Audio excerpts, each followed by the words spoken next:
Good evening.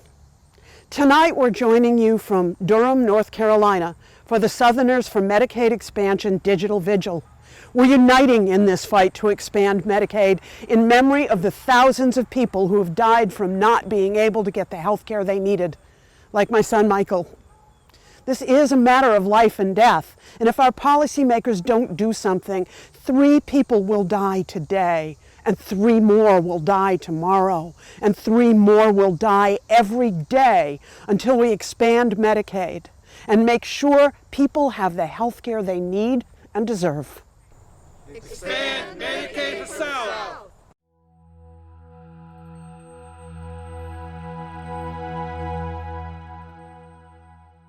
Hey! Hey, Dr. Carter. How are you? I'm fine. Doing well. Santana's been one of my first patients when I got here in 2009. A sweet lady, and she's had her ups and downs through the years and had to work hard to get to where she is.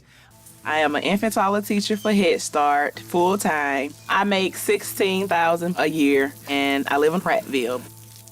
I was diagnosed this January with type 2 diabetes. The first thing was going through my head is, oh my God, I'm gonna die. Without having medical insurance and having diabetes, it can get expensive. In Alabama, making $16,000 a year is basically minimum wage, but it's too much to qualify for Medicaid and not enough to afford insurance. For the test scripts, I spend like $150 a month because I have to prick myself at least 3 times a day. Medicaid expansion would be a good thing for everybody. It would allow more people to go to the doctor. It would allow more people to get the medicines that they need. It would allow people in places like mine to be able to flourish and take care of all those people.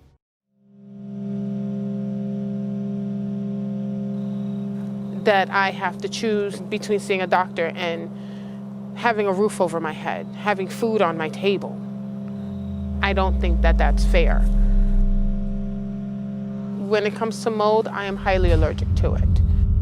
And it's not helping with the asthma. I stopped having Medicaid about a year ago, and that hurt. When I went to go see the doctor because I couldn't breathe, they said they couldn't help me because I had no Medicaid. Everybody should have medical coverage that is affordable. Instead of being able to go to the doctor, I had to sit and muster up the energy to get into my son's medicines and look for outdated medicine and take that and pray for the best. A person shouldn't have to do that. That's something that I would expect from a third world country. This is not a third world country. Hi, my name is Amy, and I'm a business owner in Georgia for 26 years, and for most of the 26 years I have not had health coverage.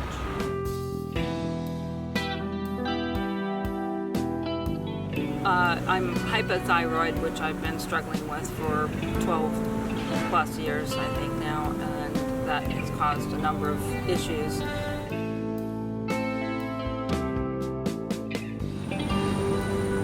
I would like to say to the policymakers that there's a huge sector of Georgia that's being left out because of they're not expanding Medicaid, and it would be amazing if those people could be taken care of.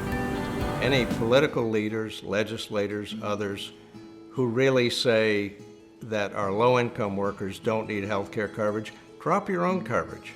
Drop your coverage for your families, drop your coverage for yourself, because if they don't need it, why do you need it? What's the difference?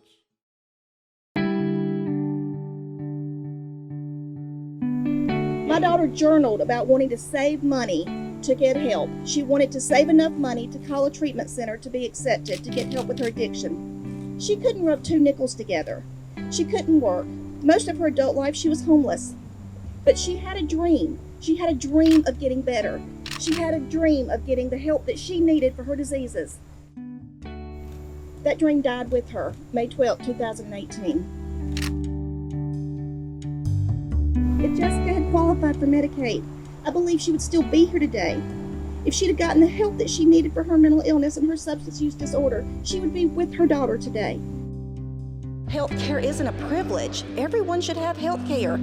Nobody should die because they couldn't afford to go to the doctor or be admitted to a hospital if they needed to.